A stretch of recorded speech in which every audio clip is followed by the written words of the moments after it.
د پاکستان څنګزفلي قبایلي ضلع جنوبي وزیرستان سره تړاو لرونکی 9 کلن ماشوم رضوان محسود په 10 سکندو کې شپږ څلوېښت هلیکاپټر سپین لګولو په سر خپل نوم د ریکارډونو نړیوال کتاب یا ورلډ ګینس بک کې لیکلی. دوی دغه ریکارډ د خپل هندي همسیال برابیکر ریډي څخه خپل لاسته کړی دی چې پخلی ورلد گینس بک هم کړی. ما ریکارد سوینگ ریکارد متای اقامت میشته سوالیات رو که زداس نور اون ریکاردینا متوای شو خپل وزیرستان او پاکستان دومره شم کوای شو. د توندروي او جنگونو سره مخامخ قبایلي ضلع جنوبي وزیرستان سروکۍ سیمې څخه بې کوره سوي دوی دا مهال د خیبر پښتونخوا ډیره اسماعیل خان سیمه کې د کډوالۍ ژوند تیروي. د رضوان الله محسود یو بل مشر ورور نظیر وایي نوموړی د مارشل آرټ سره تعلیمي زده کړې هم ترلاسه کوي او د څلورم ټولګي محصل دی، خو زیاته کړه تیر کال د فیسونو د نشتوالي له امله د یو شخصي سکول انتظامیه دوی د سکول څخه ایستلی و. بس خو فی‌الحال په مالاش سبق یو میشه دره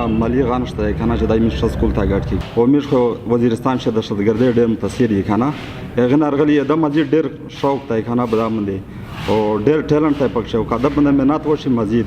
او دای نور ها ریکارډینه جوړ کی دوی ډېر مخشل شي مخشي. د رضوان الله استاد یا ټیوټر عرفان محسود د دوی په دې کامیابی خوشحالي څرګندونه کوي او وایي نوموړي د توندروي له نوم سره یاد شوي خلکو نوم ځلانده کړی دی.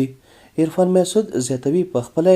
19 نړیوال ریکارډونه خپل نوم ته اړولي او په نړیواله کچه یې ستاینه شوې او په دې کډوالۍ کې نږدې نور 40 کسانو ته هم دغه رقم مارشل آرټ زده کړې ورکوي، خو زیاتوي تر دې مهاله په ملکي کچه د دوی دغه پیاوړتیا نه ده ستایل شوې. د وزیرستان غونډې چې په ټیرریزم باندې دا علاقه مشهوره وه او د هغه نه یو پازیټیو خلک پازیټیو اکټیویټیز ته راوندي ګورنمنټ دا په چارو چې میږي کومې اکټیویټیز دا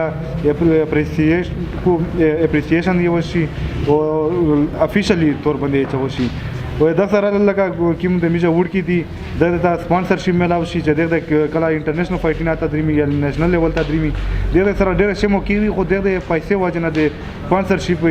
فاینانشلی وند داسې چې